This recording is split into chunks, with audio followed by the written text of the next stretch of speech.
Here, Dave. You can keep mine on mine. Is it up?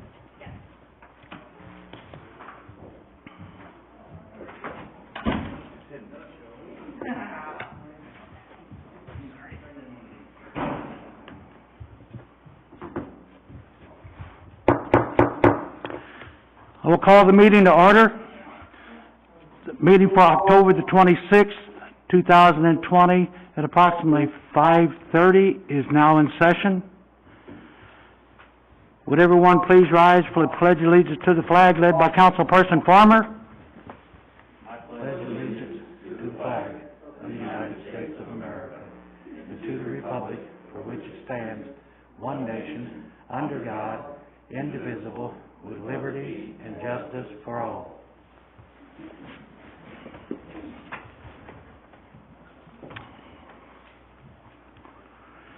I will take the roll call. Councilperson Ginever. Councilperson Schonberg. Councilperson Becker. I'm here, Your Honor. Councilperson Fisher. Councilperson Bradley. Councilperson Massa. Councilperson Farmer. Here, Your Honor. Councilperson Piccarella. Present. I will entertain a motion for the approval of the agenda. So move. Second. The motion's been made and seconded. Any further discussion? All in favor? Aye. Opposed? Hearing none, motion carried. Please remind the council that we are live streaming the meeting, and also when you are speaking, please turn your microphones on. And Madam Clerk, has this agenda been posted, dated, signed, and or initialed? Yes,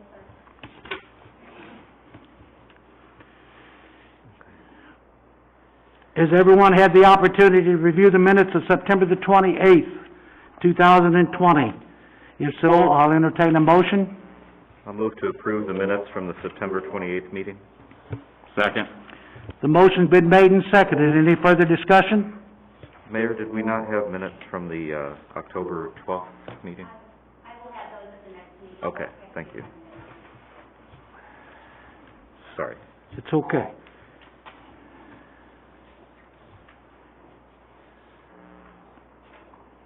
And we did vote on that, correct? No. Okay. The motion is second. All in favor? Aye. Opposed? Hearing none, motion carried.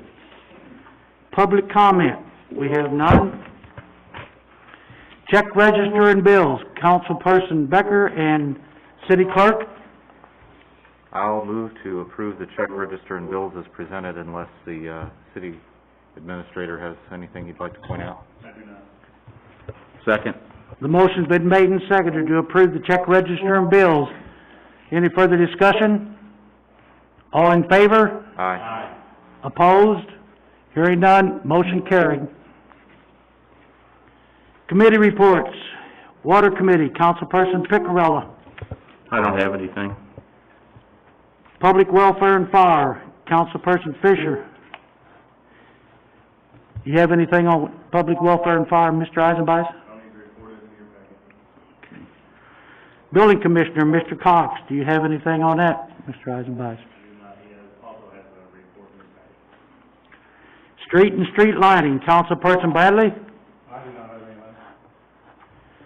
Police Department, Councilperson Schonberg. No, sir, I don't have anything. Council Liaison Reports, Library, Councilperson Fisher. Mr. Eisenbeis, did you have anything on that? I do not. Park and Green Business, Councilperson Schonberg. I don't have anything at this time, Your Honor. Sewage Commission, Councilperson Piccarella. I don't have anything. Planning and Zoning, Councilperson Becker. Nothing that I know of coming up. Zoning of Appeals, Councilperson Ginever. You have anything on that, Mr. Eisenbeis? Levy Commission, Councilperson Farmer. I have nothing, Your Honor. Public response, is there anybody in the audience that would like to speak of something of the previous meeting? If not, we'll move on to old business. We have none. New business, We have Martin Gorfrey for the 2020 COP financing. You may have the floor, sir. Good to be here, everybody. I know this has been a long time in the making, but we did sell the city's certificates today. I think you guys have a copy of this. This is a little sample summary of what took place. I'm not going to go through it line by line, but we did sell the bonds today. It was about 12.5-ish million of bonds that were sold. We did get orders of a little over 13 million, but we didn't sell, we didn't get those orders in every maturity. So certain maturities we didn't have orders for, so we underwrote about $2 million worth of bonds ourselves because I think it was years 2024, 25, 2027, and 28. I don't think we have orders for those, so we just kept those rates. We held those, so your rates are set at this point with the information that's included in the resolution that will get approved hopefully here in a little while. But we said we're going to keep those rates the same, held those, so the risk at this point is on us to get those bonds sold. The debt service on the refunding portion, which was really part of the biggest piece of this to restructure the water debt, it did lower your payments down to about $480,000 from about $700,000. Now again, we did extend that debt out to 2050. We added on another 10 years or so, but this was all done for the sole purpose of helping with the cash flow management and help put the city in a better position. Also through the process, the city did get its underlying rating affirmed, and in the process also, the rating is the A+. The outlook was changed from a negative outlook to a stable outlook. And just to clarify, the reason for the negative outlook was an error from the rating agency. They were grabbing some historical information that wasn't being updated. It wasn't live data. It was just static information that they were pulling from like 2015 or 2016 data. So they found an error in their system, and then they just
Very good. Anybody, does any council have any questions? Since we do have Mr. Grimm here, I was wondering if you could answer a question for us. Because we had asked this before, and I was told that there is no problem doing this, but I thought that it wasn't advisable to mix enterprise fund debt and general fund debt, which is effectively what we've done here since we're borrowing for multiple purposes. Some of them are in the water department and some outside. But is your opinion that that's acceptable to do? Yeah, it's not a legal issue. I'm not an accountant, obviously, so I won't advise you on accounting matters. I will tell you that it's common. Okay. So I'm doing a deal right now with the city of Fallon that has some enterprise fund debt and some general fund debt. So from a budgeting standpoint, they just, they're budgeting from different funds for their bond issue. So, so I will tell you, it's not a legal issue. Okay. That's all I wanted to hear. And then just from the accounting perspective, we have it all split out too in the numbers to Okay. where, you can allocate it amongst the various funds as you need to. So we have the ability and we set it up in that way to where each purpose, we have the dedicated debt service that's attributed to each one of those that we can kind of isolate and peel off to that each Okay. share requirement. So just All right. make sure that's set as well. Good. Any other questions from the council? Yes, sir, Mr. Cherry. Bill bonds, will they pay off soon? They will be paid off, I believe, March 1 of 21, so we did this as a current refunding.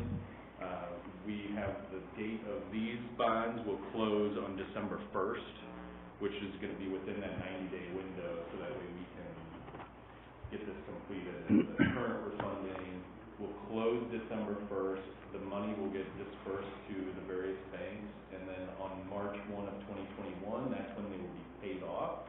But for all intents and purposes, on December 1, they're really no longer outstanding because an escrow account will be funded that will completely take care of the debt service going forward. So as of December 1, they'll be off your books, but March 1, they will be completely paid off, and all the investors will be paid in full. So we pay the interest on both for the next 3 months? No. So you'll pay the interest through December, you'll start paying interest on this on December, and then this transaction funds up the principal and interest payments from December 1 through March to make the payments on those bonds on March 1st.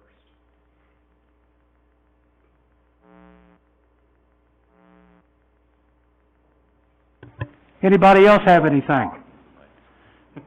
If not, I'll move on to the ordinance and resolutions. We have ordinance 1822-2020, an ordinance authorizing the city of Crystal City, Missouri to enter into a lease purchase transaction. I move to read Bill 1822-2020 by title only on its first reading. Second. The motion's been made and seconded to read Bill 1822-2020 by title only. Any further discussion? All in favor? Aye. Opposed? Hearing none, motion carried. Madam Clerk, we have the first reading of Bill 1822-2020, please.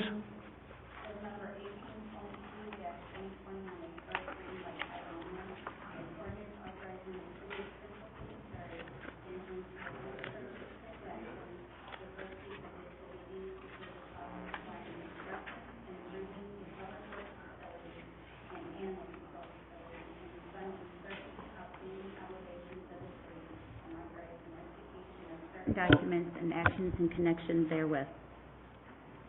Move to approve Bill 1822-2020 on its first reading. Second. The motion's been made and seconded to approve 1822-2020 on its first reading. Any further discussion? All in favor? Aye. Opposed? Hearing none, motion carried. And since the bonds have already been sold, we better pass this tonight, so I'll move to read Bill 1822-2020 on its second reading by title only. Second. The motion's been made and seconded to read Bill 1822-2020 on its second and final reading. Any other? All in favor? Aye. Opposed? Hearing none, motion carried. Madam Clerk, we have the second reading of 1822-2020, please, on its second and final reading.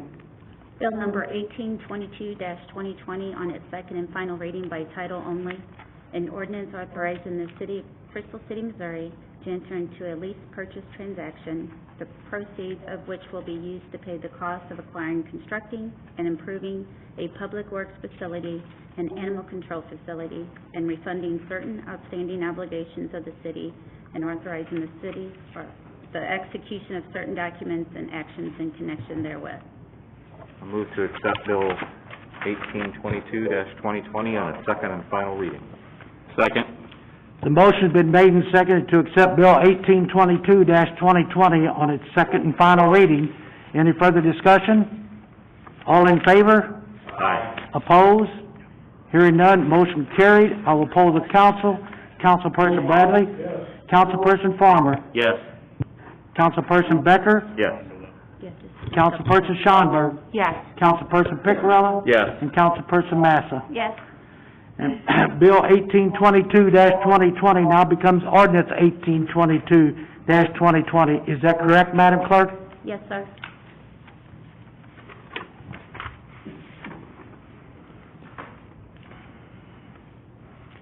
And we do have a public hearing coming up in another 15 minutes. I can move forward with the council's permission on the administrative report and the mayor's report and the roundtable comments, or we can pick it up afterwards. Yeah, let's go ahead and get it done. A motion? Basically, because I'll- this is amending the agenda. I'll move to proceed with the remainder of the agenda, and we'll come back to the public hearing at 6 p.m. I'll second that. The motion's been made and seconded. Any further discussion? All in favor? Aye. Opposed? Hearing none, motion carried. City Administrator's report. You all have my report in front of you. There was just a few things on there I wanted to discuss, and if you have any questions, we can talk about that. The first one is, Cochran has sent over, some numbers and a proposal to, redo Bailey Road from Mississippi, to Briarton. It'll be about 4 years out. It's the next one that's eligible for funding, so, that would give us years to do a project in Ward 2 next year, 3, 4, and then we'll be back at Ward 1, there. So, I told them I'd check and see what you guys wanted to do. The total project was estimated at $375. As you can see, our portion is about $135. So, with them in the area, we could possibly do behind Bloomsdale and all that, you know, another street or two in Ward 1 while we're there. I'm getting to where I've been here long enough that I don't remember exactly how long it's been since we did things. Bailey, the overlaying of, We just did Bailey not all that long ago. it's been about 5 years ago. Yeah, I could probably. And it'll be about 4 years before we redo it. So if you drive that every day, you can see that that was one of the new pavements that was approved by MoDOT at the time. It's not as, I mean, if you look at that, which was done after 8th Street or 11th Street, that is in terrible shape. It was the first year they allowed this sort of some mix they allowed or approved. So it's starting, Bailey Road is pretty bad. So it's 4 years out, it'd be Ward 1 up again, if we would get approved for it, so.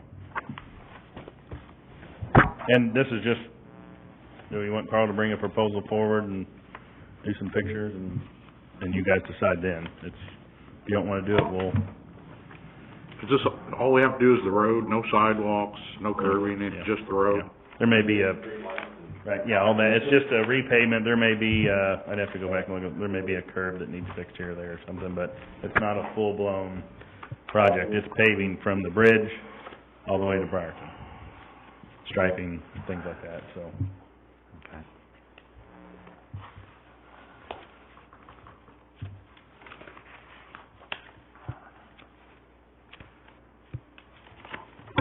Jason, my only concern is, you know, there's numbers, on here. Are we able to guarantee that if rates go up, we can lock in at that price? Nope. None of them in the, Then I say And we it- look at it in 3 years, we but can't. It has to be turned in now for 4 years down the road. I didn't know that, yeah. Yeah.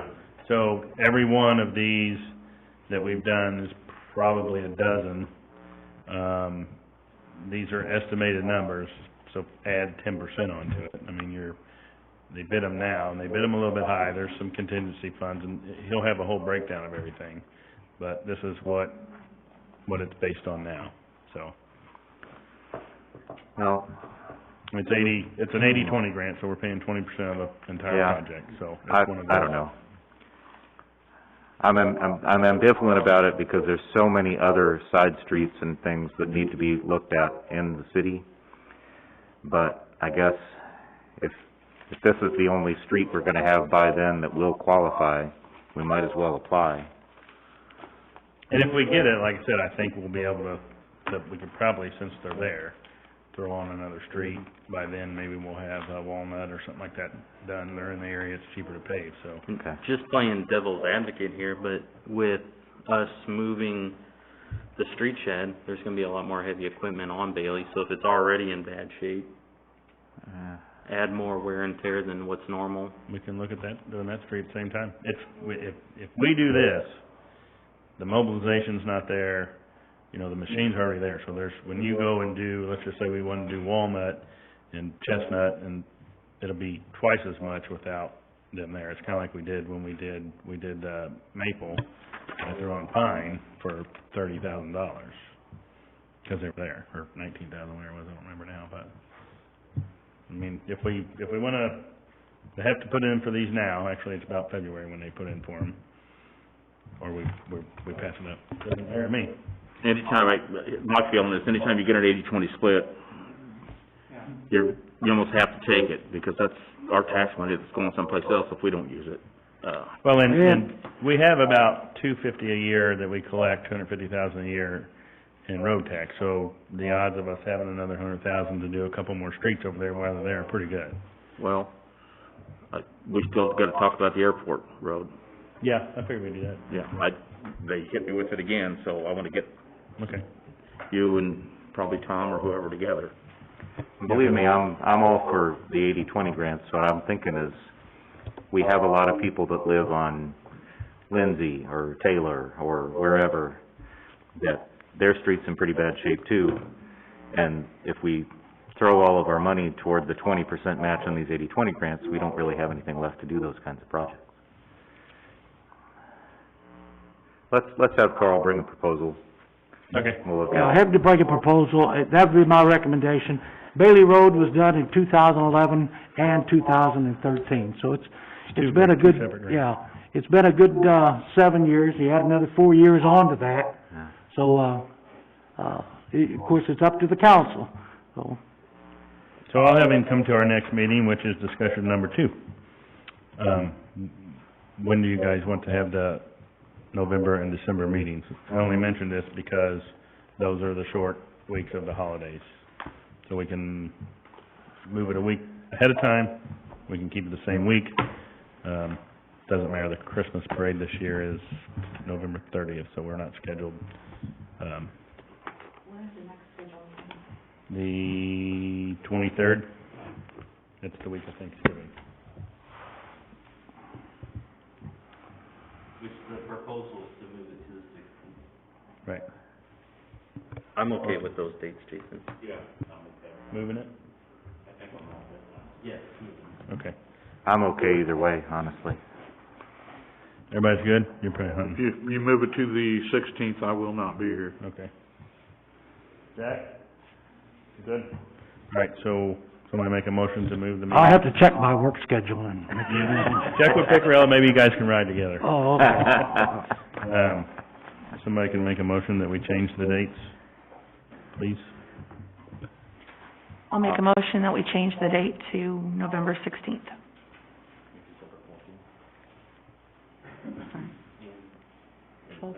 Oh, and December 14th. Okay. I'll second. The motion's been made and seconded to change the dates for the month of November and December. Any further discussion? All in favor? Aye. Opposed? Hearing none, motion carried. That's all I have, unless anybody has any questions. I don't know if you can talk to me, we had a water main break on Mike Street. You can turn on Mike Street, Briarwood, probably six months ago or more. And it's still grass. Can we put something on that? Yeah, I just told them this morning to be sure and catch up on all the spots, because winter's coming and we're not gonna have asphalt. There's a couple of low spots. Thank you. Mayor's report, I have nothing. Other than Jason, would you speak to them about a light up on 8th Street? Saturday night at 10:30. All right, because it's still flashing as of this morning when I made my rounds, so, Doing Saturday night at 10:28. okay. Other than that, I go to the round table. Councilperson Massa? I think Mary and I, both, unless, did you talk about this on October 12th? I did No. not. I was waiting for We you. wanted to recognize Officer Myers. He took care of a situation that we had hotlined multiple times at school, so we got a hold of him, and he came down and took care of it, and, made the situation better for the kids involved, so we just want to thank him for that. The very same day, he got something done. It was great. So, we just want to recognize Officer Meyer. Very good. I will pass that on to the chief, and I will pass it on to Officer Meyer personally myself. Thank you. I've heard a lot of good things about that officer. Anything else, Councilperson Massa? No, that's all. Councilperson Piccarella? I don't have anything. Councilperson Schonberg? That's it. Councilperson Becker? No, sir. Councilperson Ginever? I was just wondering, what's the schedule on the city, road? The what? Estimated date of completion? It's supposed to be 30 days, so depends on the weather. Okay. Are you talking about the big building? Or All of it. I think the kennel had 90 days, and she has told me that the, big building would be 30 days, so we're moving along pretty fast until right now. Yeah, I was just wondering, in case anybody asked it. So I would say the big building should be done, we should start putting the skin on pretty soon. I would think they would be another, probably mid-November, into November, and the kennel's waiting on trusses now. I believe they were down there today pouring, getting the floor ready. Plumber was there tying in the plumbing, so, but I believe they had 90 days to fix them. In control. That's all I have, Mr. Mayor. I have nothing, Your Honor. I have nothing, Your Honor.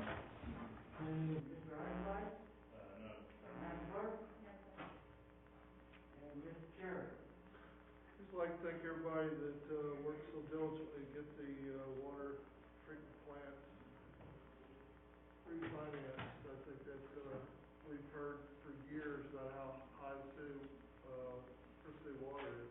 That would reduce the price, but we're not gonna have to go up to the same rates as other people are in the future. I think, for long, you're gonna see our rates pretty much what everybody else's are. You won't be hearing that so much, so good job to everybody involved. Thank you, sir.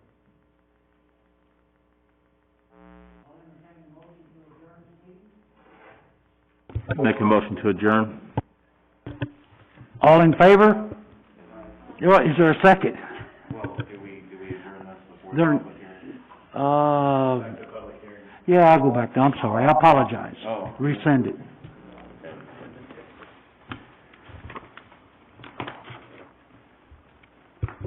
And at this time, I will open the public hearing for the dangerous building on 723 Crystal Avenue, and I will turn this meeting over to Mr. Munier, our city attorney.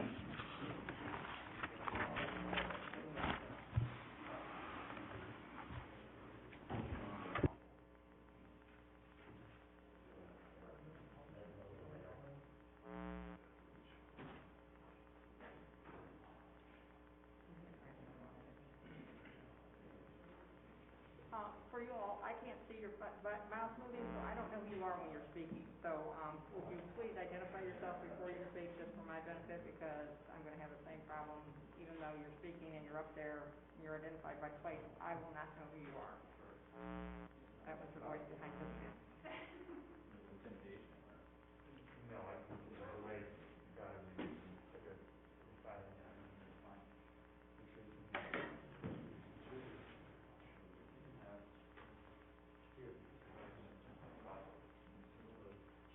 There's some spots up here too, Kirk, John.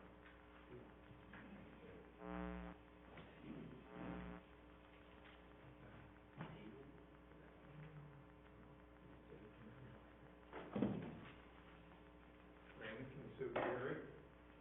Chairman, I have before you for the chair. Stanley, thank you.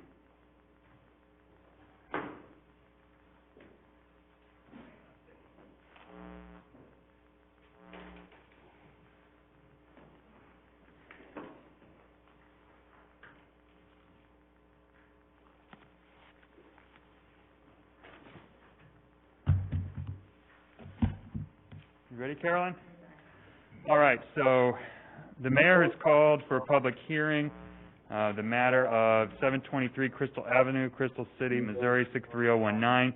The parcel number is on the instructions that are as well as attached to Exhibit 1 to this. My name is Brandon Munier, more affectionately referred to in Crystal City. I'm the city attorney for the city of Crystal City, and I'll be handling this hearing tonight on behalf of the city and presenting evidence. It looks like Mr. Underwood and his counsel, John Scraba and Kurt Breeze, are here as well. Before we get started, I do want to go through some brief instructions on how this hearing will be conducted.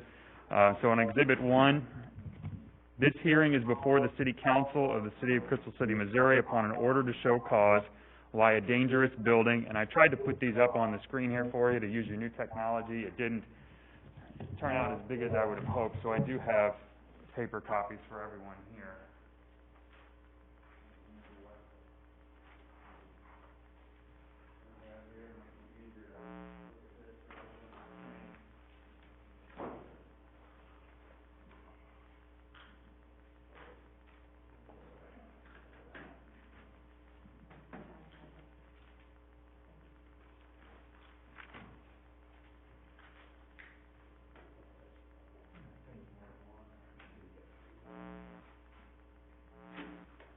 Okay, yes ma'am. Ready to go? Okay, so what you have in front of you is the packet of exhibits that the city will use tonight to present its evidence as far as the dangerous building pursuant to the Article 3, Section 5 of the city ordinances. So the hearing is before the City Council upon an order to show cause why a dangerous building or structure should not be repaired and or vacated and or demolished and nuisance abated. This hearing has already been called to order by the mayor, and I will ask that the mayor take a roll call vote of the members of the City Council so that the record can reflect the following members of the City Council that are present. So if you can do that now, Mayor. Yes, sir. My name is Mayor Thomas Shilley, and I will take the roll call of the council for this evening. Councilperson Massa. Councilperson Picarella. Present. Councilperson Schonberg. Present. Councilperson Fisher is absent. Councilperson Becker. Present. Councilperson Ginever. Councilperson Farmer. Present, Your Honor. Councilperson Bradley. Present. The record should also show my presence here as the city attorney, and Richard Cox is here, is the building commissioner for the city of Crystal City, as well as the chief, Chad Helms, of chief of police, and then the fire chief, Tony Bova, as well. The record should also reflect that Gary Underwood has appeared in person. Is Lois Underwood here? No. Lois Underwood is not here, and that Kurt Breeze and John Scraba, again, are here on behalf of Mr. Underwood. The record should also reflect that these proceedings are being transcribed by a certified court reporter. That's our lovely Carolyn Hill over here. And all persons speaking should identify themselves prior to speaking. It's a little more difficult since we have the masks on, but we want to make sure we take a clean record and Carolyn has the speakers clearly identified. If a person questions another person, the questioner should identify himself or herself before asking the question. The witness should identify himself or herself on answering the question. The city would introduce exhibits 1 through 8. The final pictures, they are not in your packet here. They will be up on the screen as we go through those. I've given a copy of those to Carolyn Hill as well. We'll go through these exhibits as we present additional evidence, but these would be part of the record on behalf of the city. Should anyone desire any other documents to be considered, the documents need to be marked as exhibits. The hearing will proceed in the following order. The city will present its evidence in support of its order to show cause, why a dangerous building and or structure should not be repaired and or vacated and or demolished and nuisance abated. We'll just refer to that as the order, located at the 723 Crystal Avenue address. The owner has an opportunity to present their evidence on this matter. Any occupant, lessee, mortgagee, agent, or any other person having an interest in the dangerous building shall also present their evidence on this matter as well. We will call witnesses, so each side has the right to cross-examine any witness that is called, and all the witnesses need to be sworn in before testifying. At the conclusion of the evidence, the council has the option tonight to deliberate and make findings of facts and orders based upon the standards set out under the Crystal City ordinances. Upon these instructions, the city will call its first witness to be sworn in, and direct examination will proceed. At the conclusion of the direct examination, the opposing parties will proceed with cross-examination. At the conclusion of the first witness, additional witnesses may be called by the city following the same procedure.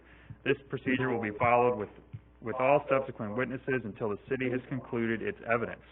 Once the city has concluded its evidence, the owner is invited to present any evidence it may have.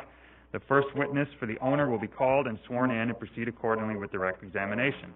At the conclusion of direct examination, cross-examination shall proceed from the city and other interested parties. At the conclusion of the testimony of the first witness, the owner has the opportunity to call any additional witnesses with the same procedures being followed.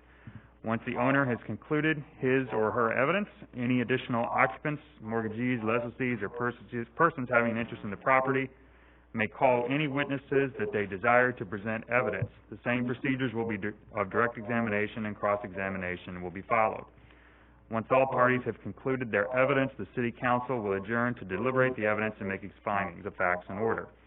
At the conclusion of the deliberations, the council will reconvene and the mayor will read the council's findings and facts and orders in this matter if the council chooses to do that tonight.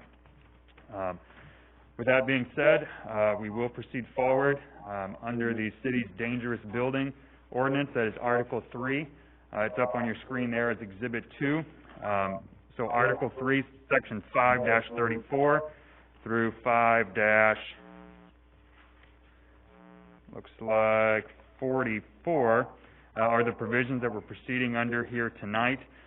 Just as kind of a quick and dirty rundown of what those procedures require. So it requires the determination that the building is dangerous. If a building is determined to be dangerous, it is then declared a nuisance under Section 536. The building commissioner has a duty to inspect any buildings that are declared or deemed to be a nuisance or dangerous. The building commissioner then notifies the occupant or owner that the building has been declared dangerous and or a nuisance, and then the building commissioner also reports to the city council. The council then personally serves or provides notice of the hearing pursuant to Section 540, and the council then conducts the hearing, which was where we are at tonight in front of the public hearing. The council then makes its findings of facts, and then if the building is deemed to be dangerous, an order with 30 days to comply in compliance with the order. The other party does have certain rights to appeal under the article, but that will be generally how we're proceeding here tonight. So with that being said, I would call the city's first witness. And let me get a chair here for Rick, however you want to handle this. Yeah, that's fine.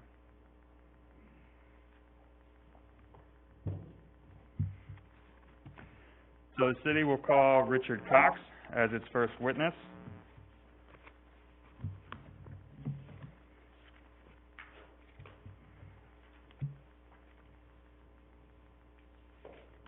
Mr. Cox, before you sit down, is it C-O-X? Yes, it is. Okay, raise your right hand, please, sir. Do you swear the testimony you're about to give will be the truth, the whole truth, and nothing but the truth? I do. Thank you, sir. Mr. Cox, can you please state your name for the record? Richard Cox, And what is your role with the city of Crystal City, sir? building commissioner, And how long have you been in that role? 10 years, And what is your background and training as far as doing, 2 years construction, okay, what kind of construction? all kinds, commercial and residential.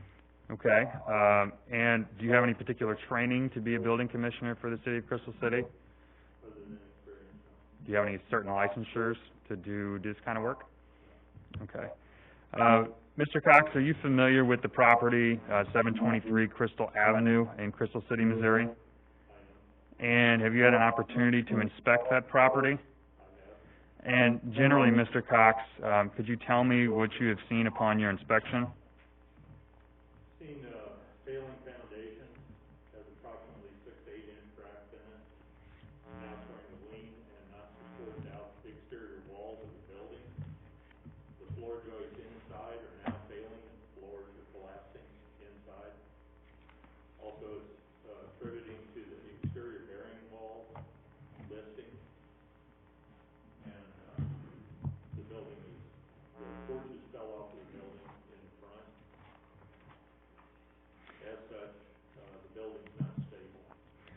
And these are your personal observations as the building inspector for City of Crystal City? And did you provide the city council a report on your findings of your inspection of this property? And, you don't have it in front of you here, Mr. Cox, but, I'll hand you a packet here. You have your report in front of you, Mr. Cox? Okay. So that's Exhibit 3 in the council packet. So, Mr. Cox, on Exhibit 3, is this your report to the City Council, in compliance with Article 3, of the City Code of Ordinances under the dangerous building provision? And your report here lists A through I of certain matters within that property that you deem to be dangerous. And did you use the city's ordinance of Section 5-35 of Article 3 to justify that the 723 property was a dangerous building? And so it looks like you sent your report to the council utilizing, 1 through 9. I don't think you used all of them here. But these are the conditions that you believe are making this building a dangerous building. And, Mr. Cox, it says here in your report that the exterior walls or other vertical structure are lean and buckle, passing through the center line of gravity outside the middle third of the base. Was that your understanding of your inspection? You also show here that exclusive of the foundation, 33% or more damage or deterioration of the supporting member, or 50% or more of the damage or deterioration of the non-supporting members enclosing the outside walls or covering are damaged. Was that pursuant to your inspection? Do you have anything in particular to add to that part of your report? You found that there were improperly distributed loads upon the floors or roofs, in which they are overloaded or have an insufficient strength to be reasonably safe. Is that your opinion? You also found in your report that it was either damaged to a point where it's dangerous to life, safety, or the general health and welfare of the occupants or the people of the city. Is that your opinion on this property, Mr. Cox? You also found that the building was dilapidated, decayed, unsafe, or unsanitary, or which so utterly failed to provide the amenities essential to the decent living that are unfit for human habitation, or are likely to cause sickness or disease so as to work injury to the health, safety, or welfare of persons occupying the building.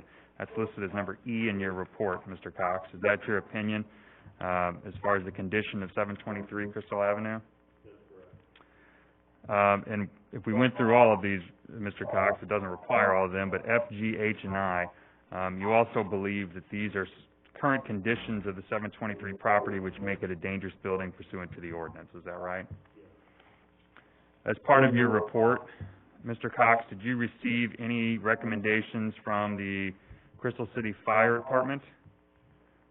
I did. And is that recommendation from the Fire Chief, Tony Bova? And you've included that in your report to the council, where Mr. Bova states that... Excuse me for the record, Brandon, but... Sure. That's clearly hearsay. Mr. Bova's clearly here. Sure. He clearly testified about his own observations and conclusions. So asking this witness to recite his opinion is improper, and I'm going to object to the testimony. Sure. Mr. Cox, did you include this opinion of Mr. Bova in your report? Okay, and did you use his opinion in forming a basis that 723 Crystal Avenue was a dangerous building? Yes. And did you include an opinion of Chief Chad Helms in your report to the council? I did. And did you request Mr. Helms to provide your report as to the condition of 723 Crystal Avenue? I did. And did you include that in your report to the council? Mr. Cox, your report here is accompanied by several pictures, some of which didn't turn out all that wonderful here. But if you look at the first picture, Mr. Cox, could you describe for me what those are? That's the postings. The postings of... Okay. So even though we can't read those in particular, you're certain that those are the postings that were posted on the building at 723 Crystal Avenue? moving on to that next picture, Mr. Cox, can you describe for me what you see in that picture? You see where the porch is collapsed, and you can see my postings actually on the roof of the porch. Also, you can see the windows are knocked out, the graffiti's also on the building. When that porch was attached to the building, were you able to observe anything with the foundation in the front of the house? The foundation on the porch is collapsed to a point where the porch posts let go, and the porch pulled off the house and collapsed on top of it. Could you see the condition of the foundation itself as well? At this time, you can only see the sides because the porch is setting on the porch. What about when the roofing part of the porch was attached to the house? Could you observe the foundation before that collapsed? Before it collapsed. And what did you observe? The porch foundation was settling to the point that it was off camber and was pulling the porch away from the house. Were there any visible cracks or separation? It was separating from the foundation. Okay. Can you describe for us how big the cracks or the separation was? Approximately 6 to 8 inches. Okay. But it was also listing, if you look at the picture, you can see actual roof of the porch. Facing it, it would fall to the right approximately 1 foot as that roof is setting. That's also how the concrete on the porch is setting. Okay, and your next photograph here, Mr. Cox, and you took all of these photographs? I did. Okay, and you kept these photographs with you, at your office here in Crystal City? Yes. And you're the custodian of records for all the photographs and all the documents for the Public Works Department, is that right? Yes. Okay, and then your I'll stipulate the photographs, Okay, I still want you to at least describe, I mean, as far as entering them in, I want him to describe these photographs and what he sees. So Mr. Cox, can you tell me what you see in this next photograph that you've taken? Anything different from that first photograph that you described to the council? No, other than you can see, it would be the west side of the house. There's some buckling in it, and you can see how it's kind of leaning to the front part of the house. And your next photograph, Mr. Cox? You can see the buckling of the walls. The studs now are starting to buckle, the walls starting to lift. And keep going, Jason. Can you describe that picture for us, Mr. Cox? It's just a distant picture of the east side of the house. Okay. Anything different in that picture that you need to describe? This is more of a close-up. And you can see the buckling better in the walls, and also you can see the roof is starting to buckle also in the main part of the house. Okay. Keep going, Jason. Same picture of the same side of the house there, Mr. Cox? Anything different in those pictures that you need to describe for the council? No, you can see the distance there where the house is settling at. So the city has adopted the International Building Code, is that right? Are there any other codes that the city has adopted, any national codes? We go by International Residential Code and International Building Code. Okay. In your opinion, does this house pass the International Building Code or the International Residential Code, as you just alluded to? Okay. For the reasons that you've already described for us about the buckling, the foundation, and the roof work? Any other particular parameters that you can believe are not passed by this house? Because of the weeds that are grown up around it, you cannot see the foundation in these pictures, but the southeast corner is now collapsed. It's got approximately a 6 to 12 inch crack separating the foundation from the wall, the return wall line.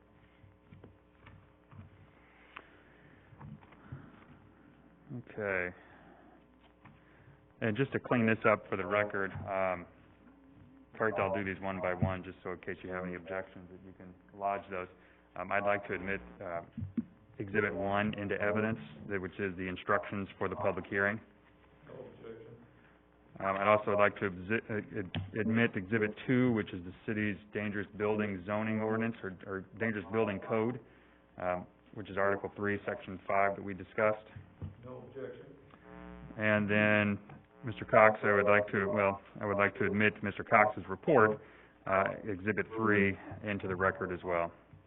I only object to the attachments because you haven't laid a competent foundation for the secondary opinion of the other attached, officials, but subject to that, no objection. Okay. So, Mr. Cox, on, a little out of order here, if you go to Exhibit 5, Jason. So you had prepared a notice of dangerous building, for 723 Crystal Avenue. Do you have that document in front of you, Rick?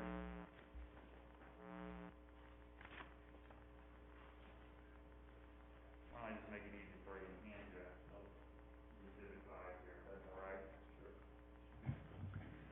Sure. Exhibit 5, Rick, that's a notice that you signed, notifying, it looks like all owners, occupants, lessees, mortgagees, and other persons having interest in the property at 723 Crystal Avenue of what you deem to be a dangerous condition of that building. Is that fair to say? That's correct. In this order, did you ask that the property be vacated and or repaired or demolished by October 25th, 2020? Yes. And has that been completed?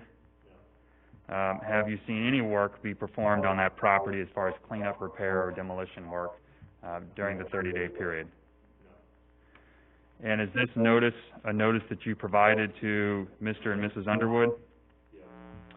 And did you post this notice on the building as well? Yes.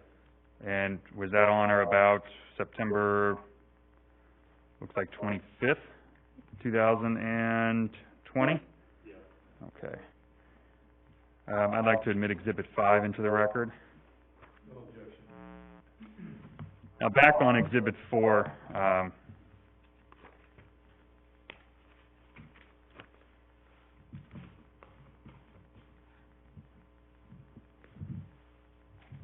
pursuant to your recommendations, Mr. Cox, did you recommend that the council proceed forward with a public hearing to determine that the 723 property was a dangerous condition? Yes. And pursuant to your recommendation, is your understanding that the council directed that in order to show cause why a dangerous building and or structure shouldn't be demolished and or abated, which is the order in Exhibit 4 up there on the screen. Can you see that, Rick? Not so well? Let me hand you what I've marked here.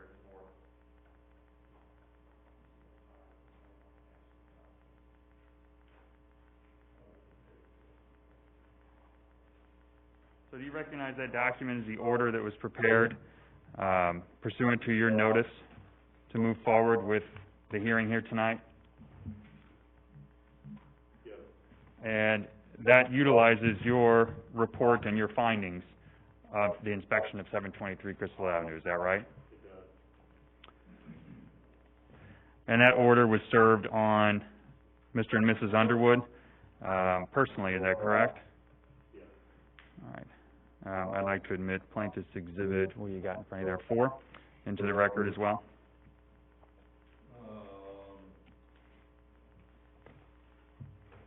Other than that it's argumentative and conclusory, I don't have an objection to the fact that it's random statement to the council as to what he's doing here today.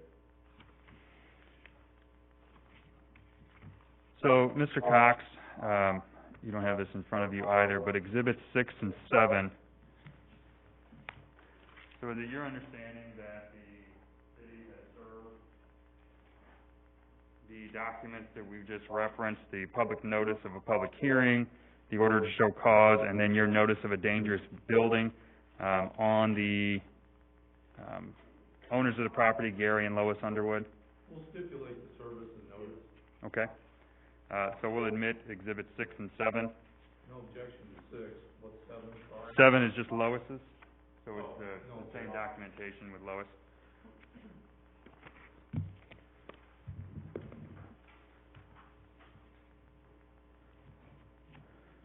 And then just to clean up the record here, Kurt, do you have any objection to 8, which is the title report showing Gary Underwood? No. Okay, we'll admit Exhibit 8 in as well. Jason, if you go to these pictures here, we'll list these as Exhibits 9 as a group exhibit. Mr. Cox, are these pictures of 723 Crystal Avenue, that you had an opportunity to take? They are. And can you describe for us what you see in the pictures up on the screen? Sorry, Brandon, to interrupt, but I only got your package tonight, I don't have these pictures. I don't have them in the packet. For some reason, they would not print off, so nobody else has them either. So, they're only up on the screen. Okay. Okay? So, Mr. Cox, we were attempting to explain these pictures here that are up on the screen that nobody unfortunately has a copy of, but these are the copy of your pictures that you took of 723, is that correct? Yeah. And you took these photographs, and you're the custodian of record of these pictures, correct? Yeah. Okay. Can you describe for us, where are you going, Jason? Back to the beginning of them? There you go. So, can you describe for us what you see in this photograph, Mr. Cox? This is where the house has been vandalized, the drywall's been removed, graffiti sprayed. Also, part of the floor in this room is failing. If you go to the next one, you can actually see the list in the floor where a piano or a bookcase is laying. That floor is dropping away from the walls. That would be the subfloor and floor joists in that room. Okay. Move on to the next picture, Jason. Can you describe what you see in this photograph, Mr. Cox? Mold damage from the water, from the flooding. Also, floor is failing there too. Next picture, Jason. Rick, what is this picture? It just shows the broken windows, broken glass. And I assume that's a notice that your department has posted on the property? Yeah. Would you feel comfortable with anyone going into that building in its current state? No. Would you go into that building in its current state? No, that's why I took the picture from the outside too. Okay, and next picture, Jason. Same picture it looks like there? Yeah. Okay. Describe for us what you see there. It looks like the buckling. I don't want to speak for you, but it looks like the same picture, the same side of the house with the buckling. Okay. And Mr. Cox, can you describe that photograph for us? That's close up to the front porch. Okay. Jason? Nothing new that we haven't talked about already? Other than that, you can see a little bit better how the porch leans to the right, which also the concrete on the front porch does too. Okay. All right. Jason, have we got any more? Same general photograph there, it looks like? Yeah. Okay. And looks like there's your notices in a little more legible form, but not the best. But those are the notices you posted on the, looks like the front porch roof. Okay. Jason? Anything new in that picture, Mr. Cox? Same room. Okay, no new dangerous conditions or violations that we haven't already talked about? All right, Jason? I think we're back to the same pictures here, right? Okay, so Mr. Cox, pursuant to your inspection and the photographs that you've taken here and your experience, is it your opinion that this property is a dangerous building and a nuisance in the city of Crystal City? It is. And is it your belief that this property can be repaired?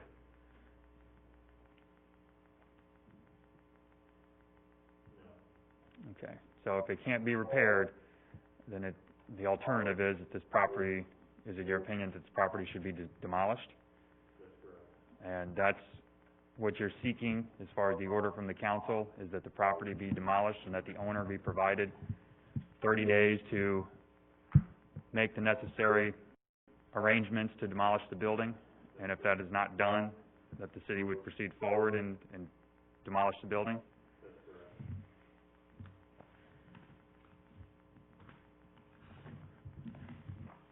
Give me 1 second, Rick, I'm just going to make sure we got everything out of you.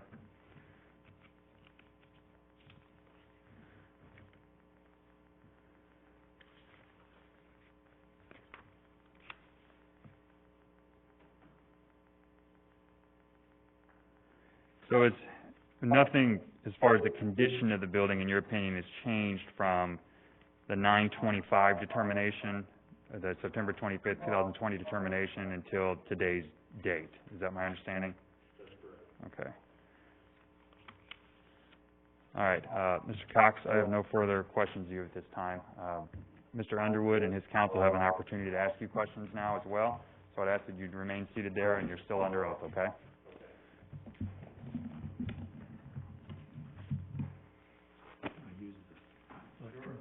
Table's easier, but go ahead. It probably is, but I don't have all that much, so my notes will fit. Mr. Mayor, council, how are y'all? Fine, sir, how are you? I'm fine. Carol and I go way back. Probably started court reporting for me when she was in grade school. That's how far back we go. I remember when you lived on Mississippi there. How many council people have not been to see this house in person, physically? Anybody not gone out there and actually looked at it? Everybody's actually eyeballed it, is what I'm asking. Okay, super. It helps a lot. Pictures are worth thousands of words. We can save some of that. Mr. Fox and I go back, and most recently to my house reconstruction. And when my house was reconstructed, you were at the house frequently while the process was going on, were you not? Okay. And when you got to my house, you drove up Crystal Heights Road and turned in my concrete driveway and drove right to the front, and the contractors were out there, and you were able to get out, walk in the house, and do your inspections, right? Okay. I take it when you went to the Underwood house, you probably didn't only not park on the street, but you parked up around the block to get there. Am I right about that? Street's barricaded. The street's barricaded. How long has it been barricaded? I don't have that information. All right. Do you know how long it's been impassable? No. In your opinion, is it impassable? I object to the relevance of that, from the condition of the building. Is it impassable? I could drive down it. You could? Okay. Wonder if the other council people who saw the house drove down that road. Has the road been repaired in the last 2 years? Same objection, I don't have that. Well, Brandon, you're here asking that my client be forced to repair a building that the city has not provided a street for access to. Is there any water service to this house? Maintain the same objection, Mr. Cox is the building inspector, not with the street department. Well, you put him on and I can cross-examine him. Is there water to this house, Mr.? I'd like to get my objection in the record too, sir. Sure. So if he doesn't have the necessary knowledge and the expert knowledge to answer those questions, I would ask that he not do so. I'll lay a foundation. Do you know whether or not there is water service to this house? I do not. Don't know. Do you know whether there's any sewer service to this house? Same objection. Do you know? I can only assume that the sewer's still hooked up, that it hasn't been abandoned. As the building official, are there houses on either side of this house that have been previously removed or demolished? Yeah. Do you know whether the sewer systems for those houses have been capped?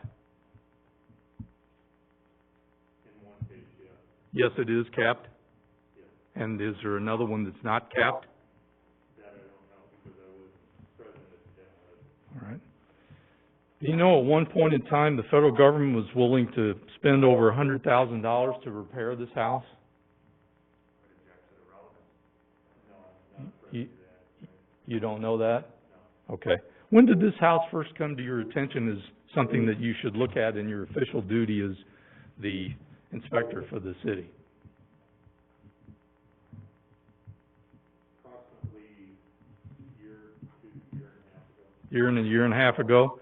But prior to that, no notice was given to you to go out and look at the house, to examine it and evaluate it? Did you trigger yourself to go look at this house, or did someone ask you to do it? I've been watching it over a period of time. Is that the year and a half? Yes. Okay. Did some event trigger you to go make a report? It deteriorated to the point where I consider it dangerous. Okay. So you made the decision to go make a report to find that it was dangerous? You weren't directed by someone to do that? You went on your own. That's just what I'm trying to establish here. Okay. And a year and a half ago, were you aware at that point that the city had abandoned the care of that street? You were not aware of that? Okay. At any time when you've looked at it over the past year and a half and watched it as it deteriorated, did you ever see the city performing any street maintenance on that street? Do you know how long, if I step on your objection, I'll stop, so. Do you know how long it's been since the city barricaded that street? Has it been beyond the year and a half? Longer? Okay, I understand that, but the barricades, when I go, are really pretty obvious and easy to see. And when you went to look at the house over a year and a half, you had to see them or not, so you think they were there every time you went? No. No? So the barricades haven't been there a year and a half, in your opinion? No. Okay. Barricades mean stay out, don't they? Yeah. Okay. What, if you know, would be the process for someone who wanted to go to the house, even to effectuate any repairs, as far as dealing with the barricade problem? I would object to the relevance and to the foundation for which you would be able to answer this question. You're not an expert on the street department, you're not an expert in the procedure on it. You've made an opinion that you gave to the council that the owner of this property did not do anything to repair the property. You've described a condition that precludes someone in the general public from going to this house because of barricades, at least over some of the last year and a half. You're blaming the client, you're blaming the owner, I should say, for not doing repairs. My question of you is, do you know of any procedure in the city that needs to be followed for someone to go beyond the barricades and work on a property that lies beyond those barricades? I don't look at my testimony as blaming anybody. My testimony is the condition of the building. Well, you're right. Brandon wrote the report and made the report to the city about the status of the building, and blame may not be a term that's used, but you say that the owners failed, which is a qualitative analysis, to do something on the building. You say that in your report, don't you? I said the building wasn't maintained. Okay.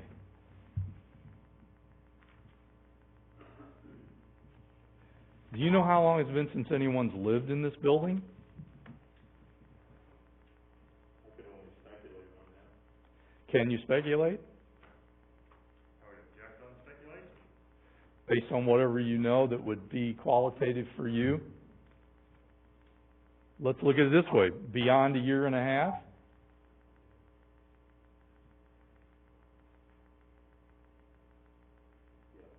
Okay. Nobody's lived there in at least a year and a half? Okay. Is there currently, well, let me back up. So you don't know if there's any actual fire protection for that building currently, is that correct? Because you don't know if there's water there. I would object, Mr. Cox, not with the fire department, the street department, the water department, sewer department, any of those departments, you with the building department. That's his expertise, and that's what he's on the stand to answer the question. Well, sooner or later, you're gonna be on the stand, because you made certain conclusions in your statement, which you're telling me this witness didn't make, and so somebody did, and that may end up being what you testify about. I do, I understand that.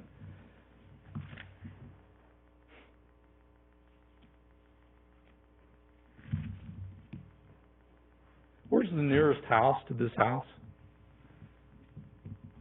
It would be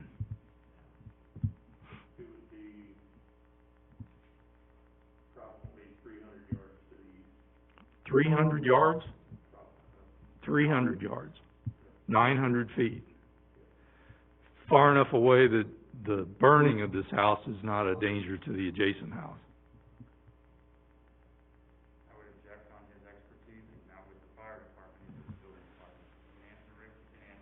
I'm just asking, this isn't an expert opinion that I'm asking you. I'm just asking if you've observed that there's any way that you could get fire protection to this house.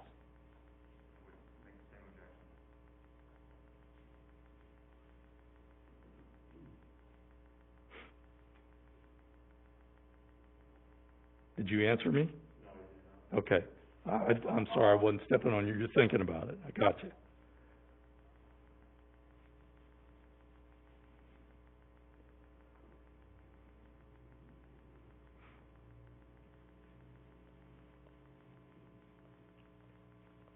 Barricades, there is a cable with a lock on, so that could be open.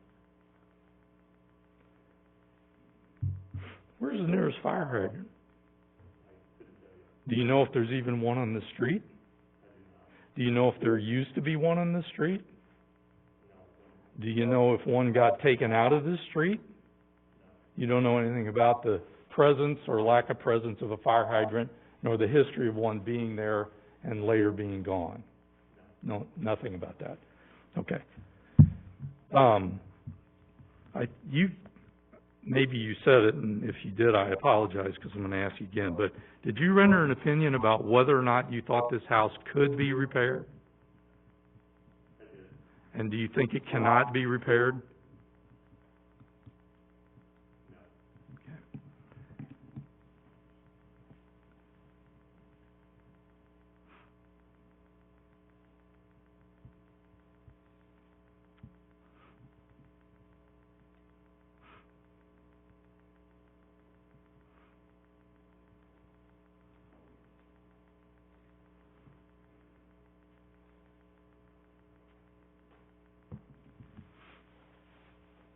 Back up, if you would. Who's running those? Oh, I was playing with it. Well, play with it for me back about 3 pictures. I'll stop you. Keep going. Keep going. There you go. Nope, that one. Let's look at that one. Richard, did you take this picture? I did. Is that what the street looks like right now? It is. Is that a big hump in the front? And then a big, depression just beyond that to the left as you look at the picture? Okay. Is that street paved any longer?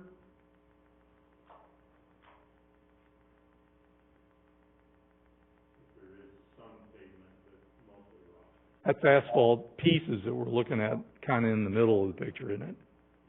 Okay. And do you know how long the street's been in that condition? Do you know if it's been longer than the year and a half that you've been kinda bird dogging it yourself? You don't know?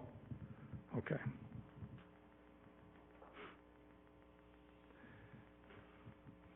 So no one directed you to go out and look at this house, you just self-executed and went out and looked at it and made a determination that it was dangerous?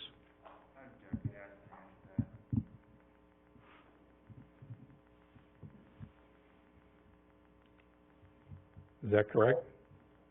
As I said before, I've looked at it over a period of time. Okay. But in September, nobody from the city said, go out and look at this house and make a finding about whether it should or shouldn't be demolished. I object to the same question, but in a different way, answer it 3 times. He hasn't answered it to my satisfaction, so. Nobody directed you to do that, is what you're saying. Okay. Are you aware there's a lawsuit pending by Mr. Underwood against the city that relates to the loss of use of this house? Yes. When did you know about the lawsuit? I'd object to the relevance.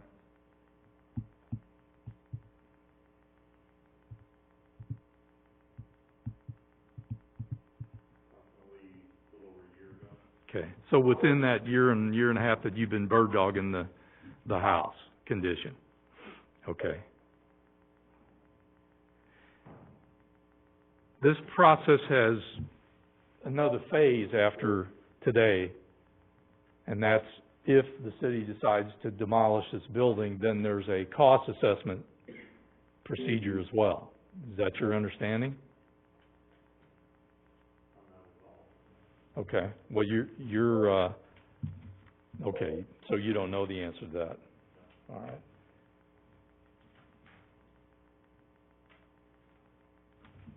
think that's all the questions that I have then of you, Mr. Cox, and I appreciate that. Thank you. Rick, I wanna ask you a few things again, all right? Yeah. So I guess I wasn't very clear whenever we went through what your qualifications were and what departments you work for here at the city. Is it okay if can everyone hear me? Fine, is that all right? It's much easier to do this here. Mr. Cox, you're with the building department, correct? That's correct. And you're the building commissioner? Yes. And do you work for the street department? No. Do you work for the water department? No. Do you work for the fire department? No. Okay, have you ever worked for any of those departments within the city of Crystal City? I have not. So you would not consider yourself any kind of experts as far as the street department or street repair or water lines or fire suppression being available to that property?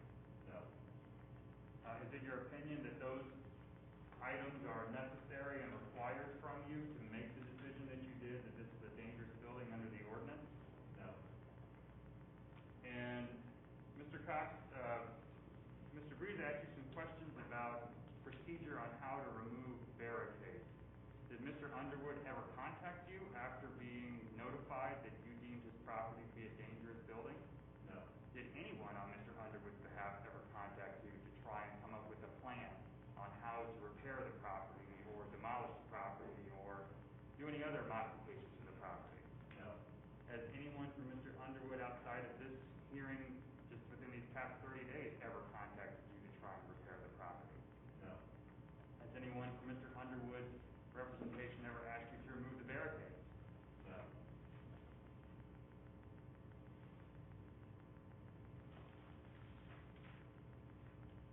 Mr. Cox, I want to direct you to your notice that you provided.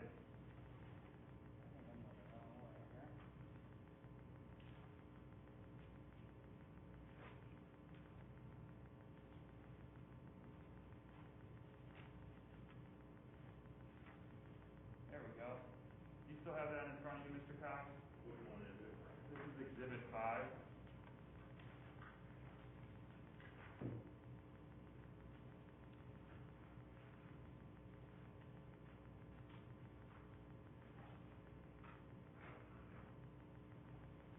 No, I do not have that. Okay, I think I took your copy back, Mr. Cox. Oh. And from Councilperson Schaumburg, thank you. You need this, Mary? Okay. This notice that you prepared, Mr. Cox, that lists all of the things that you found were dangerous with the building. Does it say that any person in particular is at fault for the building being in its dangerous condition? It is not. This is a report that you made that is a notice to the owner that explains to the owner what you found pursuant to your inspection, is that right? That's correct. And did it make any type of determination as to why, who, how, or what the building got to that condition? It is not. Is your job just to review the building, inspect the building, and determine if it meets the code, right? That's correct. And the ordinances? Yes. And you did that inspection, right? I did.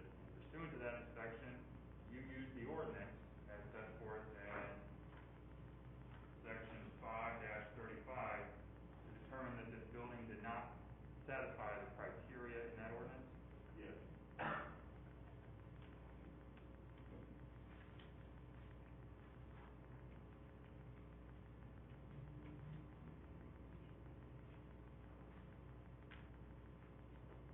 don't have any further questions for you at this time, Mr. Cox. Richard, I'll ask you from here. So just so we're clear, notice 5. Yes. You did not make any determination as to the cause of the dilapidated condition of the building? No. Thank you. I have nothing further. Mr. Cox, you can be excused from the witness. You plan on recalling him, Kurt, or is he? No. Thank you, Richard.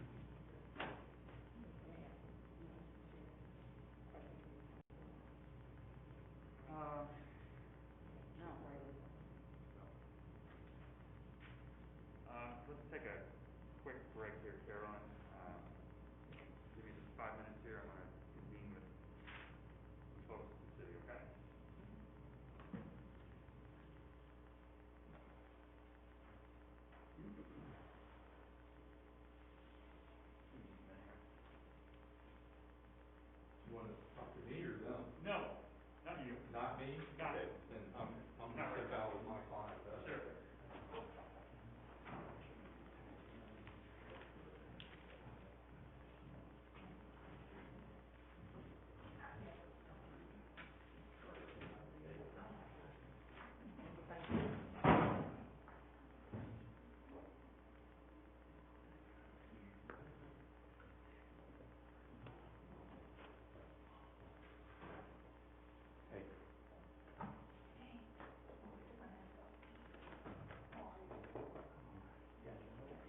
Yes, sir, Mr. Munger.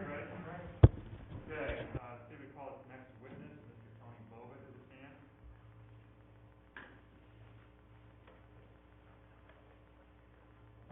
Sir, is your legal name Anthony? Anthony Bova? Yes. B-O-V-A? B-O-B-A. Right, and do you swear the testimony you're about to give will be the truth, the whole truth, and nothing but the truth? Thank you, sir. You gonna sit here? I think so, if that's okay. They could probably move that mic over there then. If that helps you. Turn it around and point it to him. Great. Perfect. Just like I was back in school. Get all this money for the technology upgrade. You show up with that PowerPoint. All right, Mr. Bova, could you please state your full name for the record, sir? Anthony P. Bova, And what position do you hold within the city of Crystal City? Fire Chief of Crystal City, And how long have you been in that role? since '08, And how long have you been with the Crystal City Fire? since 1972. Wow, before I was born, so that was a long time ago. So, Mr. Bova, what kind of training do you have, to be a fire chief and then the roles that you do with it? Firefighter 1, Firefighter 2, and every time we get a chance to do other trainings and different What are those trainings include? Festus, Herculaneum, R7, it just, What kind of information, what kind of? well, it varies on, you know, we pre-plan houses, burning, doing different things with, government now, they don't let you go in and burn a house like you used to have the different departments, get together and start a house and put it out and start it in another room, or might even be blindfolded and stuff like that, but they just don't let you do that anymore, so, How many calls have you been on throughout your career? oh, I wouldn't even know what your attempt, thousands. Thousands? Okay. Mr. Bova, you provided a letter to, the city council and to Mr. Cox as part of his report that we referred to. I have it up on the screen there, that is probably way too far away. Yes, but that is my letter. For you to read it, but I'll get you a copy of it so that you can see it. Oh, thank you. This is from Mr. Becker on the back side. Is that a copy of the report that you made for this property, 723 Crystal Avenue? Yes. And when did you become aware of that property, being in the condition that it's in? We do a lot of pre-planning and, check hydrants and this and that, and, we were down in that area, I don't know, maybe even before the COVID, I know it was before the COVID, and, talked about different things down in there, and then with the park going away, and then, that house was there, and we went over and started looking at it, and, I told my guys, and then, we're not gonna go inside this house. If I'm not around, or whoever, we are definitely not gonna go inside the house. We'll put the fire out from the outside, but I will notify Festus and different departments and, make sure that ain't nobody, the safety of our people, Why would you not go in the building? just by what it looks like. I mean, when you, there's nobody living there, just the concrete was all cracked around the foundation. That's before all this brush and that's up now. So it was still in the, With your firefighters going into the building itself? I beg your pardon? Would you feel safe with your firefighters going into? No, that's what I'm saying. I told them, we will not, we do whatever we can from the outside, but we will not enter that house. And would you consider that building to be a fire hazard? Yes, as of now. Why so? Sir? Why so? I'm gonna object, because I don't think your language in your ordinance anywhere uses the term fire hazard, so I'm not sure where you have it.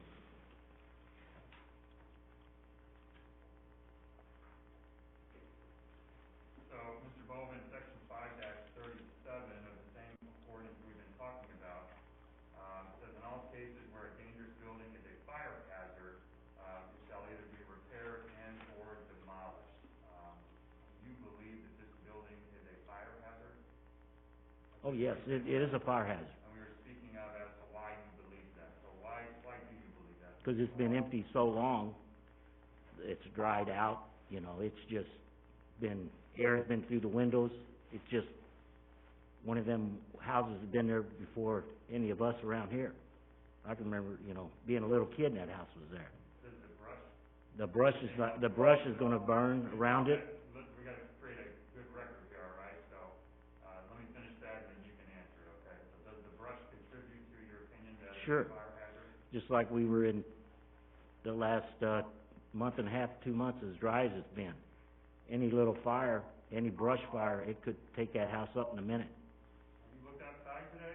Oh, no, not today. But last week, the last, month and a half, 6 weeks, we haven't had no rain. We were in the quality of 25, the red, all over the county. Is it usual for your department to make plans like this? Yes, houses of this nature? we pre-plan a lot of different, the buildings up and down these streets, anything that, Can you service this lot if it was to yes, catch on fire or yes. have an accident or incident? We can come from up top by the church and then into, across the street. If we couldn't get down the main drag or on the street, we could, come from the park. So it's with that knowledge and that background that you provided the September 2020 letter, to the council and to Mr. Cox as part of his report? Yes, And it was your opinion in this report that you deemed this property to be a fire hazard and public nuisance pursuant to that Article 3, is that correct? yes. Mr. Bova, I do not have any more questions of you.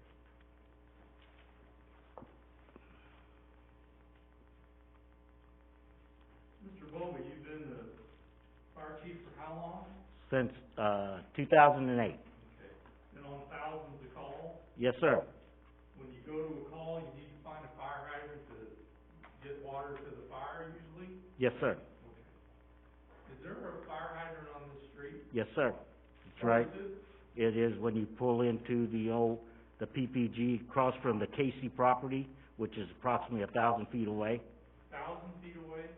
So, just so you're orienting me, is it, as you come to the property, you go by a fire hydrant? Yes, Okay. In your opinion, this is a fire hazard house? yes, Okay. Is there, because of your presence in the city, as long as you've been, you probably know where almost all the fire hydrants in the city are? I tried to. Okay.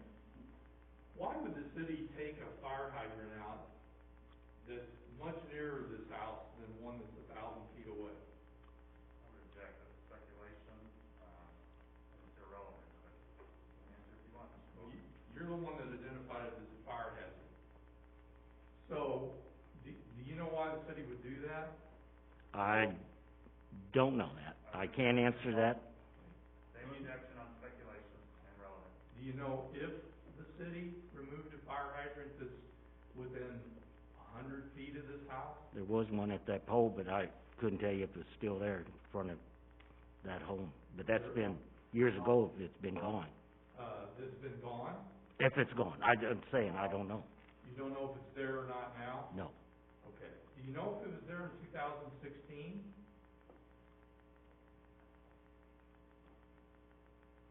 I don't want to say yes or no. Okay, so you don't know when it got taken out? Correct. But the removal of a fire hydrant, in your opinion, is not what caused this to be a fire hazard building? No, because you still get water to it. You could, from 1,000 feet away? That's not uncommon. Okay. So it's a fire hazard because it could catch on fire, but not because you couldn't put it out? Correct. Okay. And- Who came to you and asked for you to write the report that you wrote? I think I, kind of brought it up on being, if something would happen there, the city would know that I wasn't gonna put anybody in there, but yes, we'll put the fire out. And I think I was told, write up something. So that's when that kind of, came about. And when did that happen?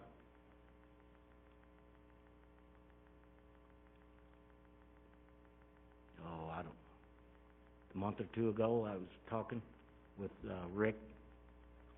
So a month or two ago is when you came to the conclusion from your observations that No. something needed to be done about this? Oh, yes, yes, Okay, I'm sorry. all right.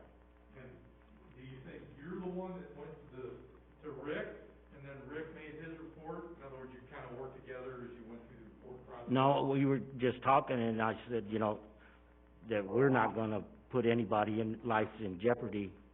Now, if there was a occupancy, then that'd be different, but being a vacant as long as it's been, there's no way I'd put one of our, firefighters in jeopardy.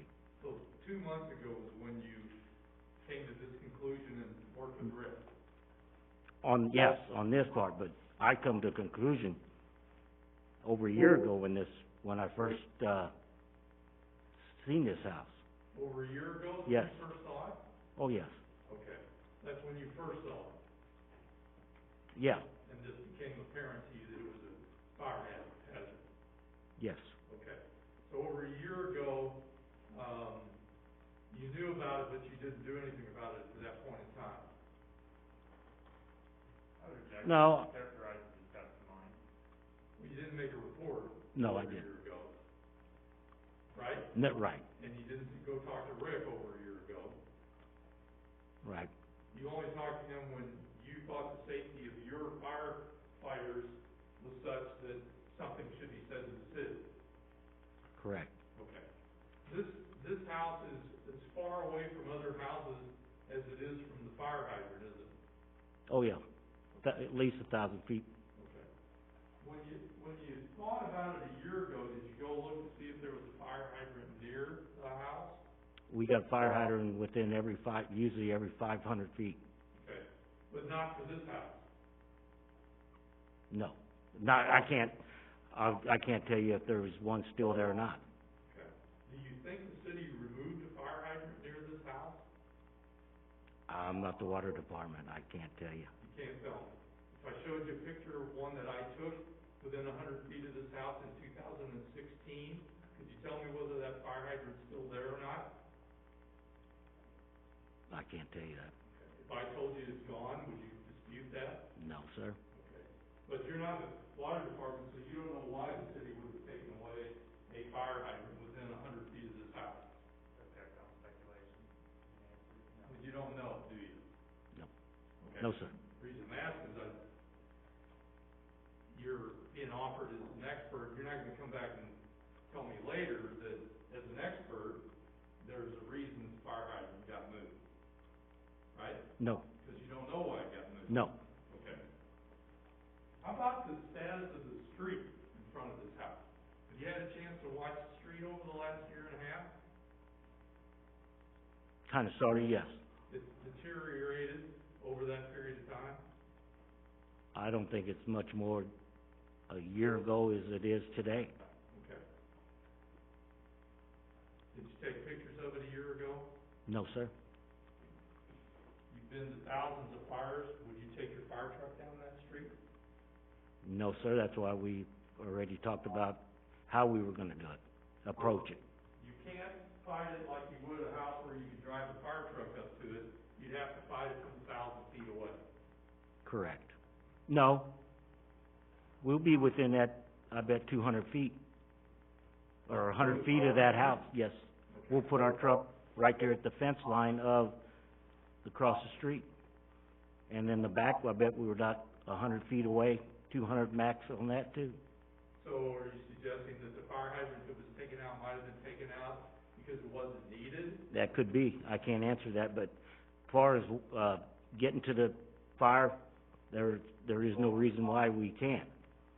I'm using the example that I would not put you as example if you were one of my employees or firemen, your safety. When you go that far, I want you to come home the same way. I got you, and that's the right way to be. So you're suggesting that nobody should go in that house to fight Correct. the fire? Correct. Okay, and I'm only talking about the modalities of fighting the fire, which is getting water to it. No, there's not a problem getting the water Not out. a problem. Okay, but it's harder now than it was before the fire hydrant got taken away. It doesn't matter if it was there or wasn't there.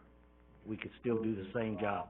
Well, I mean, don't you have a Well, plan for every place? yes, and the reason behind that is because if you're not gonna put that fire truck within 100 feet of that house because of the You couldn't heat. get a fire truck within 100 feet of the house, could you? But if that hydrant was there, you could, and I still wouldn't put the truck there.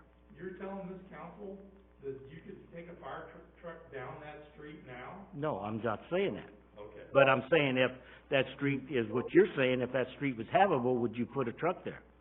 Yes, but I still wouldn't put it up to that hydrant. Okay. But to the point about the street, you wouldn't put a truck down that street? Not that type of truck. We've had our brush truck down that street How recent? within this year. You've driven down? Yes, sir. Taken a truck down that? Yes, sir. Has the city And- done any repair on that street in the last year? I would object, that's not what the street department getting done. I can't answer that neither. It's a fact question, Mr. Bo. I'm But, gonna ask I know, the and I'm telling you, we put a truck down there, but it was it was our small trucks, not a bigger Not a truck. firefighting truck. No.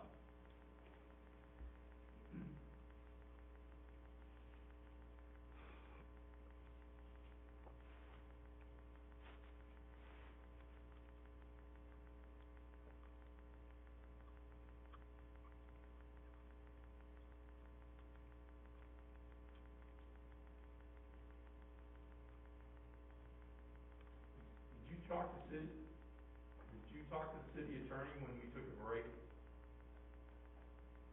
Yeah, but just casually? casually, yes. Not about your testimony? No. Okay. I don't have any questions. Thank you. Mr. Boba, Mr. Breeze made it sound like you discovered this might have been a fire hazard or a problem a year ago. You sat on that up until September of this year until you made a report. That's not true, is it? Well, I clearly object to the form of the question. No. You're the witness and you're leading it. But I come across it, and I just took for granted that, eventually it was gonna be fixed, and I didn't even know we were under a lawsuit till recently. Here's what I'm trying to get at. Did you make a plan during that time period on how you would provide services to that property? Yes, And so, between the time that you first kind of came on your radar, roughly a year or so ago, and up till September, were you making a plan on how to put out any fire or any hazard at that property? yes. Okay. That's all the questions I have, Mr. Bowman. No follow-up. Thank you, sir. At this time, Mayor, the city has introduced exhibits 1 through 9. We've got testimony from the building commissioner and the fire chief. The city would have no further witnesses at this time. Kurt, the floor is yours. If you want to call any witnesses. Then I'm gonna ask for just a minute or two before I make that decision. You don't have to get up because I'm not gonna take that long. Sure.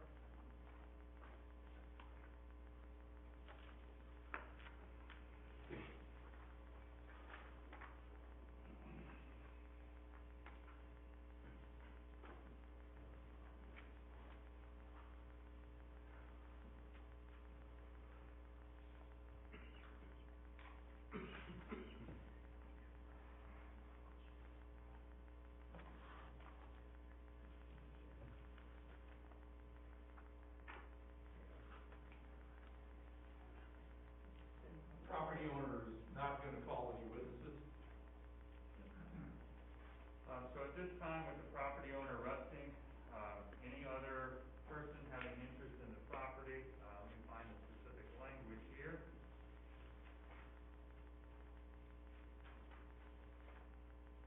Here's sort of some documents. So any other occupant, lessee, mortgagee, or other person having an interest in the property, is there anyone here and present wishing to call any witnesses or submit any evidence?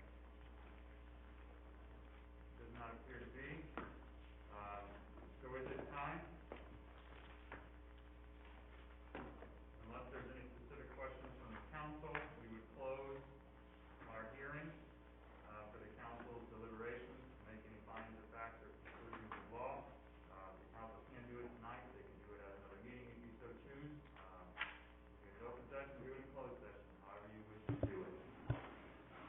Has the council got any other questions or anything, or what is their, what is their desire as far as moving forward? Mayor, I do have a And question. please don't forget to turn your mics on when you're speaking. I do have a question, and I'm not sure who would be best to answer this, but I suspect the property owner would know. How long had that property been vacant? I don't believe that was ever answered. Well, Mr. Underwood has chosen not to testify, so, I can't answer that question for you, Tony, and I don't know if Mr. Green on Mr. Underwood's behalf can answer that question, so. Let me check.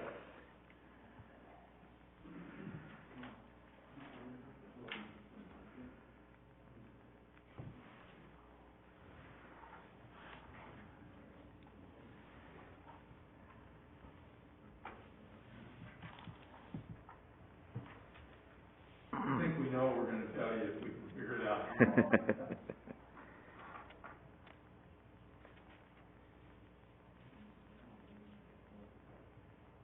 Was this 2015? Okay. We think it was about the end of the year of 2015, the start of 2016. Okay. Thank you, gentlemen. I didn't have any other questions. Has any of the other council got any questions? And if not, what is their desire as far as moving this process forward?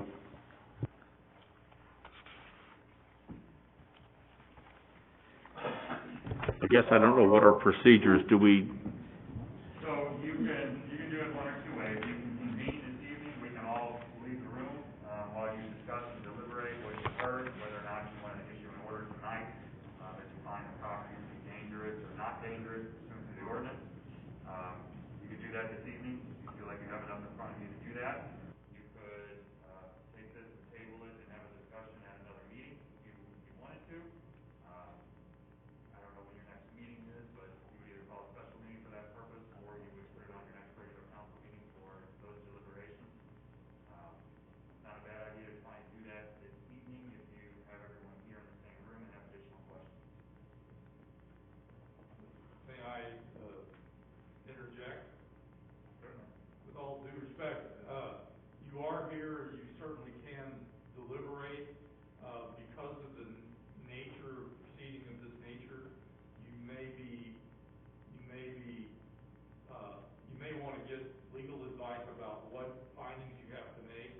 And I'm telling you this because if there's an order made, I have to review it. If I think the order doesn't meet the law requirements for such an order, then I have to appeal it. I don't want to appeal something which is just delay and expense.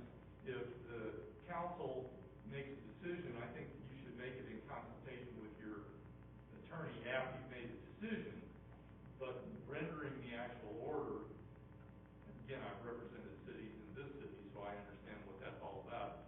Might be better if you said, this is what we want to decide, this is the order, you write the order and we'll so order it as a council, rather than just try to make it without much guidance from the council table, because again, I don't want to get an order that I look at and I find is technically flawed, and I have to appeal it, even though substantively it may be what you're going to decide to do.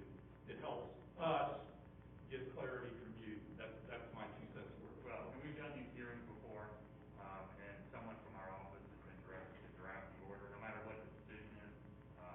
With the council, just like in any court case or any judgment, a judge might make a ruling, and then come back with a full 10-page judgment on how the ruling came to be.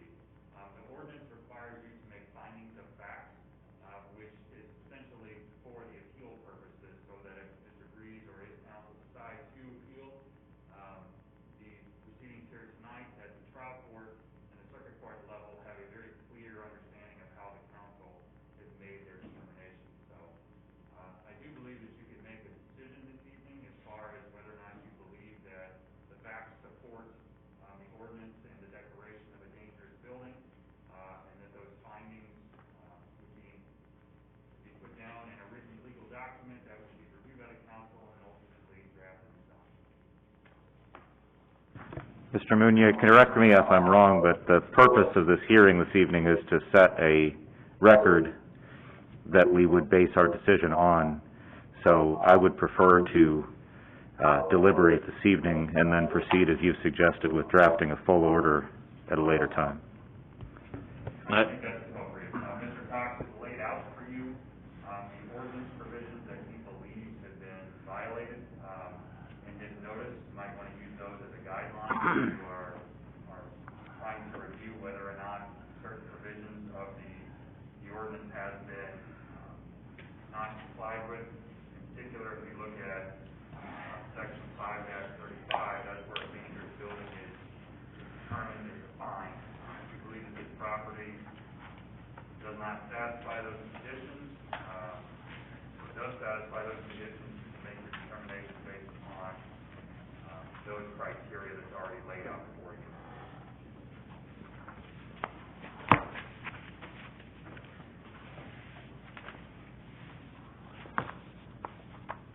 Additionally, I think if you believe Mr. Cox's testimony, and obviously he's cross-examined, you could adopt his facts and his report, as far as what he believes to be, non-compliant with the ordinance.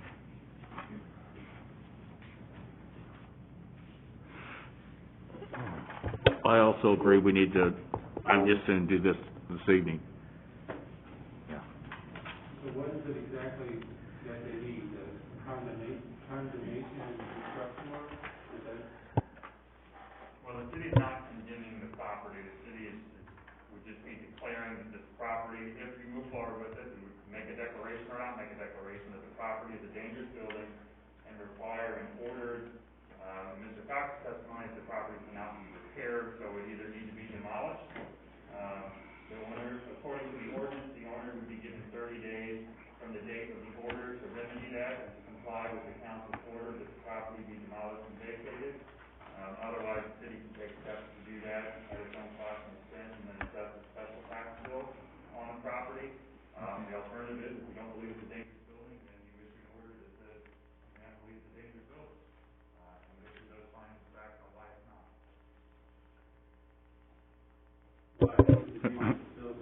And we can find on any one of those tonight? I believe so.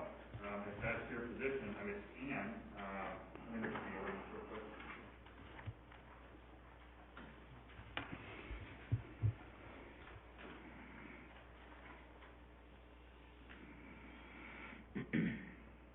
Which shall have any or all of the following defects shall be deemed dangerous.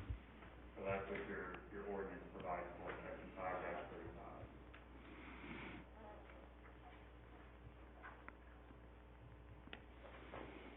So, I recommend that, the council have a discussion about what you've seen here tonight as far as the facts, the evidence, the pictures, the testimony.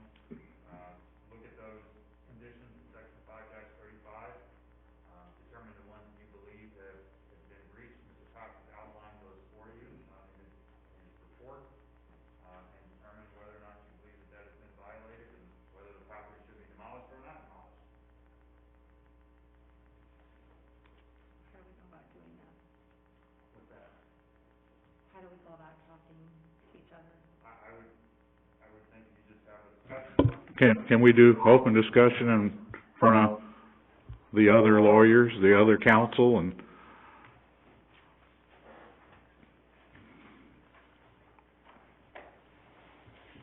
Brandon, I think the question was, you said something about closing the proceedings and having the deliberations. We don't have it necessarily supposed to do that. We do have a notice that says we will, deliberate. You can see that notice here, Tom. so we can talk freely right now? I believe you can. I mean, I'm not scared of hurting their feelings, it's just, can we do it or not?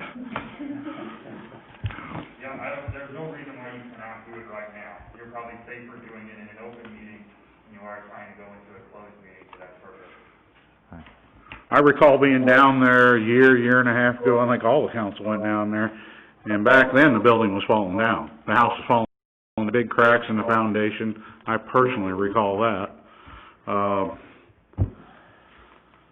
As far as, anybody reaching out to Mr. Underwood, or him contacting us, don't know.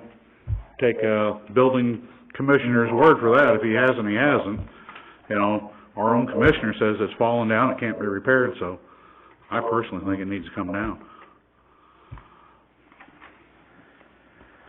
I would agree, I've been down there, to the dump before they changed the road, and I drove right past it, been driving past it for years.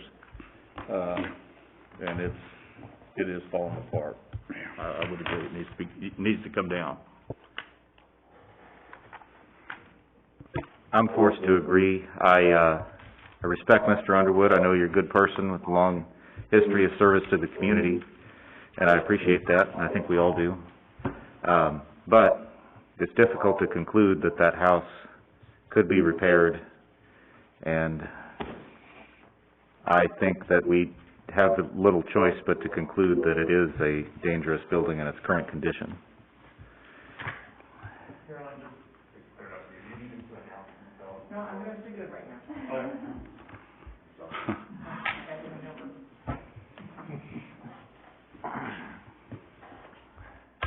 Anybody else? Has anybody asked Mr. Underwood what's his plans? Well, Mr. Underwood, I mean, your hearing I is guess- closed at this point, okay, so nobody's gonna ask Mr. Underwood any questions. Okay. I mean, that's outside of the hearing at this point. I would say, try and stay within the facts and the testimony and the evidence that you've heard here this evening, and making your determination. I hate to see this on appeal, whatever they do, and we're right back here in 2 months, going over the same stuff Stay again. out of an appeal as Yeah. much as you can. Yeah. You know, try and remember what the facts and what the evidence was that was presented in front of you. You know, apply that to the factors that are in the ordinance here and determine whether or not you believe this will change your appeal.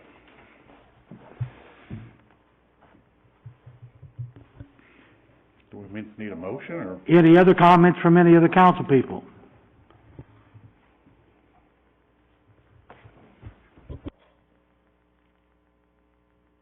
Do they need a motion to They can make a motion to make their decision known, and then we can put whatever that motion is into the writing as far as the order goes, from the council.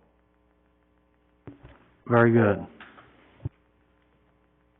Keep in mind that I would believe that your motion, no matter what, it is, the standard under your ordinance is that it has to be approved by, clear and convincing evidence. Clear, give me a second here, I wanna make sure I get that right. Clear and competent and substantial evidence, I'm sorry. That is the standard that you have to meet as far as moving forward with deeming it a dangerous building. So any motion would need to include that language, I believe, at the outset on wherever you decide to go.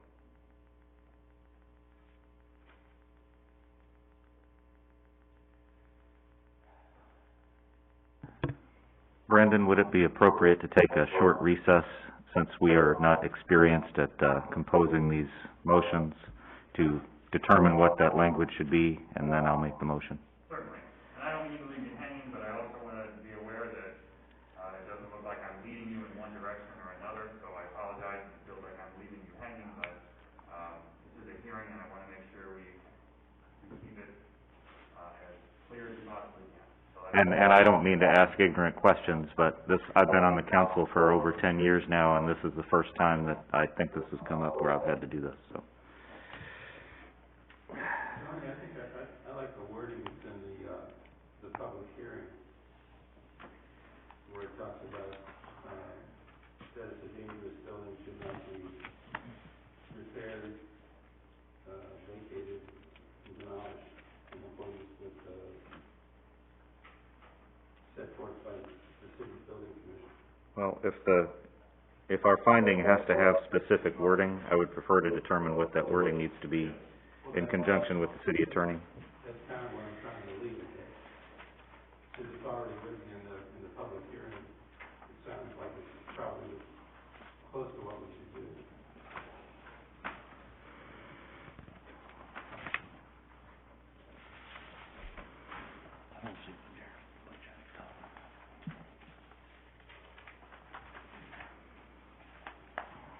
Excuse me, we're gonna, so you can deliberate, we're gonna take our leave, so you feel hampered by us being in No. here. No, not at all. Mr. Breeze? Sure. No, you don't have to. But I mean, I heard that you may want to consult with council about the wording of an order, although you haven't made a decision yet about what the order will be. We're willing to I know public discourse is tough, we're willing to step outside while you finish your deliberations, and then you can tell us what you decide to do. That's okay with us, okay? We're not insulted or trying to be anything other than, help you, actually. You might as well stay. Well, that's fine, I mean, we can continue to be live streamed, that's okay, and you can step out and do council there. Yeah, we will, we're gonna do that. We're not gonna go to the step of going into a closed meeting, we'll just assume you voluntarily, We understand it's not closed. Help Gary to stand up and stretch his legs anyway. They're using confidence, what? Brandon, I do have another question. Brandon, I do have a question. After we do this order here, basically, we're gonna say, somebody's gonna tear it down. What are they gonna come back with after we put this order out? And are they just not gonna do it and? They have 30 days to comply with the order. Yep. The ordinance actually makes it a misdemeanor if you do not comply with the order itself. Okay. We will assess the cost associated with the demolition to the property. I think we've got some bids in the tax case and actually on that property directly. And then that becomes a special tax bill on the property itself, meaning that would run with the land and run with the property as someone who purchases it as well. So what they're gonna come back with, they have a period of time where they can appeal it, and we can't stop them. Sure. By ordinance, we can do everything right, by the book, by the law, and they can still appeal it, and that's okay. But I think you're getting hung up on language here of your order. It sounds like the council is expressing knowledge that this building is a dangerous building. So if you're using, I would think that Mr. Cox's report is a good place to start in crafting an order, or crafting an order here. So he provided that, just looking at the actual ordinance itself compared to Mr. Cox's order. He used sections,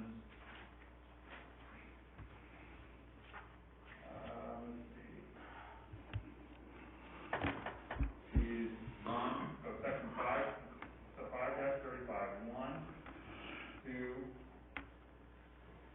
3, 4, 5, I used all of them, 6, 7, and 8. So Mr. Cox found that all, sections 1, subsections 1 through 9, of the city's code have not been complied with, and therefore make it a dangerous building.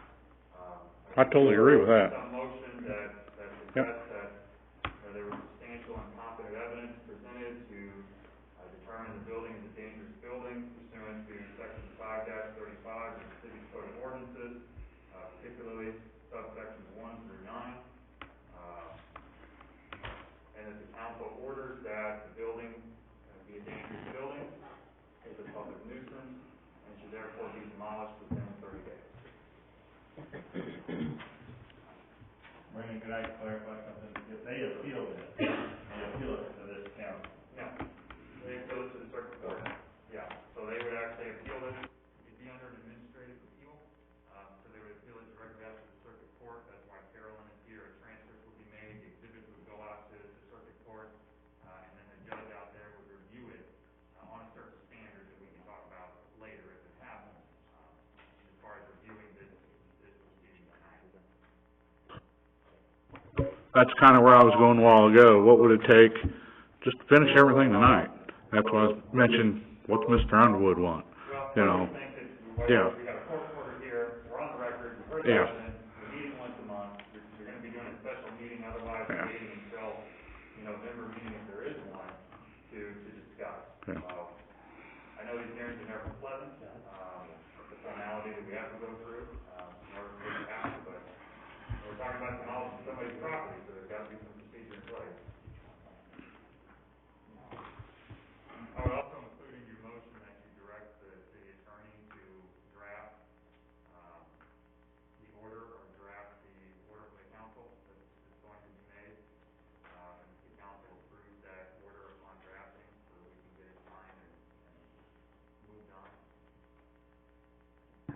Mayor, I'm ready to make a motion.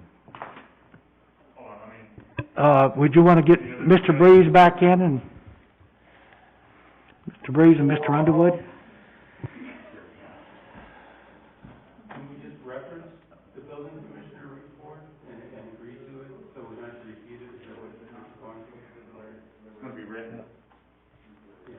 Jack, where specifically in that, language did you want me to? Are you talking about in Exhibit 1? What exhibit number is that? I did, It's a public road. all right, I got you. But I don't necessarily, after what Brandon said, I think that's a better idea than just reference. Okay. Yeah.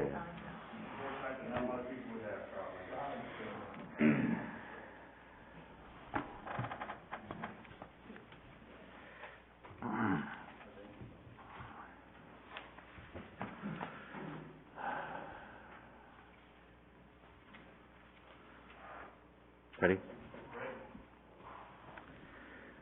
I move that the council should find, as a matter of fact, that 723 Crystal Avenue is a dangerous building according to the standards set in Exhibits 2 and 4 of these proceedings. Further, that the building should be demolished within 30 days, and I would direct the city attorney to draft an order to that effect. Second.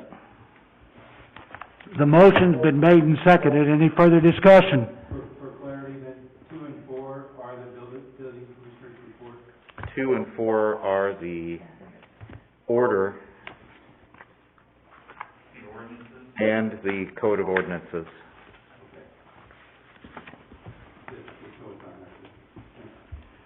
So the motion's been made and seconded. Any further discussion? All in favor? Aye. Opposed? Hearing none, motion carried.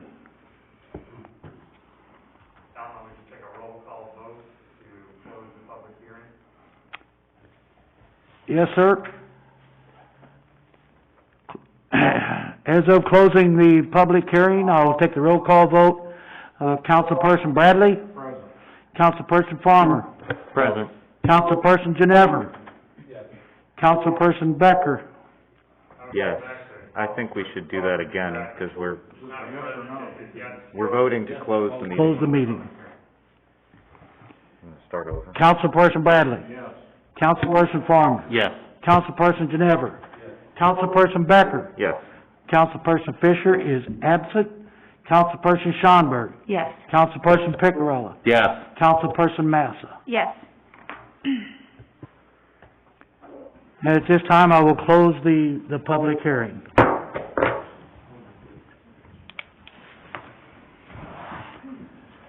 Thank you all for your attention tonight, appreciate it. Mr. Breeze, thank you. Mr. Underwood?